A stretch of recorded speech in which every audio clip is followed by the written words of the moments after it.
श्री शिवाय नमस्तोभ्यम।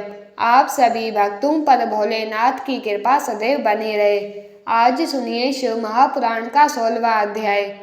ऋषियों ने बोला, साधु शिरोमणि, अब आप हमें पार्थिव प्रतिमा की पूजा का विधान बताइए, जिसके फल स्वरूप समस्त अभीष्ट वस्तुओं की प्राप्ति होती है। सूत जी बोले, महर्षियों, तुम लोगों ने बहुत उत्तम प्रश्न पूछ लिया है। पार्थिव प्रतिमा का पूजन सदा संपूर्ण मनोरथों को प्रदान करने वाला है एवं दुख का तत्काल निवारक है। मैं उसका वर्णन करता हूँ, तुम सभी इसको ध्यान से सुनो। इस भूतल पर पृथ्वी आदि की बनी हुई देव प्रतिमाओं की पूजा अभिष्टदायक मानी गई है। निश्चय ही इसमें पुरुषों का और स्त्रियों का भी अधिकार है। नदी, पोखरे अथवा कुएं में प्रवेश करके पानी के भीतर से मिट्टी ले आए, फिर गंध चूर्ण के द्वारा इसका संशोधन करें और शुद्ध मंडप में रखकर उसे महीन पीसें और साने। इसके पश्चात हाथ से प्रतिमा बनाकर दूध से उसका सुंदर संस्कार करें। इस प्रतिमा में अंग प्रत्यंग अच्छी तरह प्रकट हुए हों एवं वह सभी प्रकार के अस्त्र शस्त्रों से संपन्न बनाई गई हो। तदंतर उसे पद्म आसन पर स्थापित करके आदर पूर्वक उसका पूजन करें। गणेश, सूर्य, विष्णु, दुर्गा और शिव की प्रतिमा का, शिव का एवं शिवलिंग का द्विज को सदा पूजन करना चाहिए। षोडशोपचार पूजन जनित फल की सिद्धि के लिए 16 उपचारों द्वारा पूजन करना चाहिए। पुष्प से प्रोक्षण और मंत्र पाठ पूर्वक अभिषेक करें।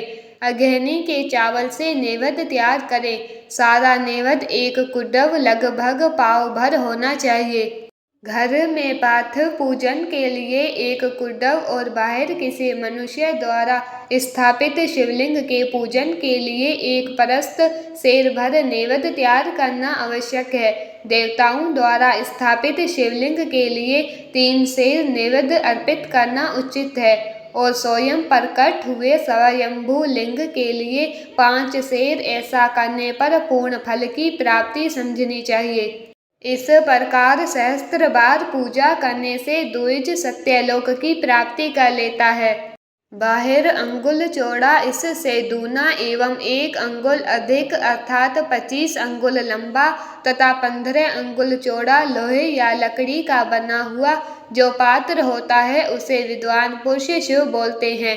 उसका 8वां भाग परस्थ बोला जाता है, जो 4 कुड्डव के बराबर माना गया है। मनुष्य द्वारा स्थापित शिवलिंग के लिए 10 परस्थ, ऋषियों द्वारा स्थापित शिवलिंग के लिए 100 परस्थ और स्वयंभू शिवलिंग के लिए 1 सहस्त्र परस्थ नैवेद्य निवेदन किया जाता है तथा जल, तेल आदि एवं गंध द्रव्यों की भी यथा योग्य मात्रा रखी जाए तो ये इन शिवलिंगों की महापूजा बताई जाती है। देवता अभिषेक करने से आत्म शुद्धि होती है, गंध से पुण्य की प्राप्ति होती है, नैवेद्य लगाने से आयु बढ़ती और तृप्ति होती है, धूप निवेदन करने से धन की प्राप्ति होती है, दीप दिखाने से ज्ञान उदय होता है और तांबुल समर्पण करने से भोग की प्राप्ति होती है। अतः स्नान आदि 6 उपचारों को यत्न पूर्वक अर्पित करें। नमस्कार और जप ये दोनों संपूर्ण अभिष्ट फलदायक है।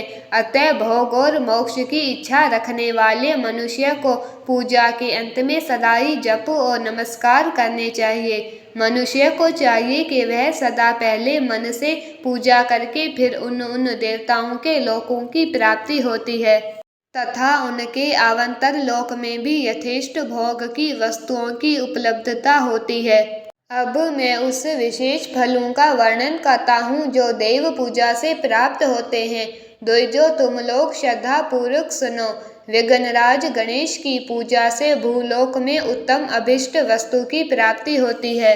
शुक्रवार को श्रावण और भाद्रपद मासों के शुक्ल पक्ष की चतुर्थी को और पौष मास में शतभिषा 100 या सहस्त्र दिनों में 100 या सहस्त्र बार पूजा करें। देवता और अग्नि में श्रद्धा रखते हुए किया जाने वाला उनका नित्य पूजन मनुष्यों को पुत्र एवं अभीष्ट वस्तु प्रदान करता है। वह समस्त पापों का शमन तथा भिन्न भिन्न दुष्कर्मों का नाश करता है। विभिन्न वारों में की हुई शिव आदि की पूजा को आत्म शुद्धि प्रदायक समझना चाहिए।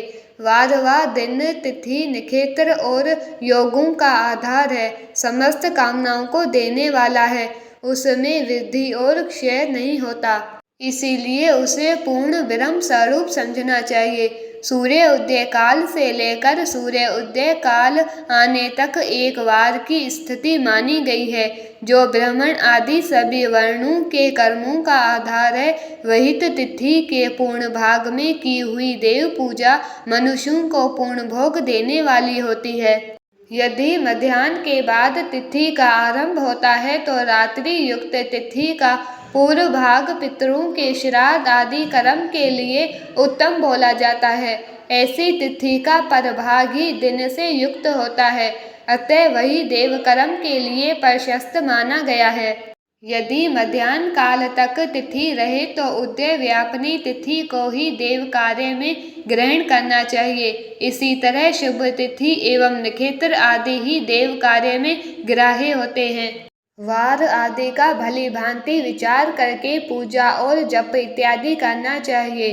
वेदों में पूजा शब्द के अर्थ की इस प्रकार योजना की गई है। पूजा रेते अनेन अति पूजा, ये पूजा शब्द की व्युत्पत्ति है। पू का अर्थ है भोग और फल की सिद्धि। वह जिस कर्म से संपन्न होती है उसका नाम पूजा है। मनवांछित वस्तु तथा ज्ञान ये ही अभिष्ट वस्तुएं हैं। सकाम भाव वाले को अभिष्ट भोग उपेक्षित होता है और निष्काम भाव वाले को अर्थ पारमार्थिक ज्ञान, ये दोनों ही पूजा शब्द के अर्थ हैं। पूजा शब्द की सार्थकता उनकी योजना करने से ही है। इस प्रकार लोक और वेद में पूजा शब्द का अर्थ व्याख्यात है। नित्य और नैमित्तिक कर्म कालांतर में फल देते हैं, किंतु काम्य कर्म का यदि भली भांति अनुष्ठान हुआ हो तो वह तत्काल फलदायक होता है। प्रतिदिन एक पक्ष, एक मास और एक वर्ष तक लगातार पूजन करने से उन कर्मों के फल की प्राप्ति होती है और उनसे वैसे ही पापों का क्रमश क्षय होता जाता है। प्रत्येक मास के कृष्ण पक्ष की चतुर्थी तिथि को की हुई महागणपति की पूजा एक पक्ष के पापों का नाशक और एक पक्ष तक उत्तम भोग रूपी फल देने वाली होती है। चैत्र मास में चतुर्थी को की हुई पूजा एक मास तक किए गए पूजन का फल प्रदान करने वाली होती है और जब सूर्य सिंह राशि पर स्थित हो उस समय भाद्रपद मास की चतुर्थी को की हुई गणेश जी की पूजा एक वर्ष तक मनोवांछित भोग प्रदान करती है, ऐसा जानना चाहिए। श्रावण मास के रविवार को हस्त नक्षत्र से युक्त सप्तमी तिथि को तथा माघ शुक्ल सप्तमी को भगवान सूर्य का पूजन करना चाहिए। ज्येष्ठ तथा भाद्रपद मासों के बुधवार को श्रवण नक्षत्र से युक्त द्वादशी तिथि को तथा केवल द्वादशी को भी किया गया भगवान विष्णु का पूजन अभिष्ट संपत्ति को देने वाला माना जाता है। जय भोलेनाथ। अगर आप भक्तजनों को ये कथा पसंद आई है तो प्लीज़ चैनल को लाइक, शेयर एंड सब्सक्राइब अवश्य करना, ताकि ऐसी आने वाली धार्मिक कथाएं आप भक्तों को समय से मिल सके।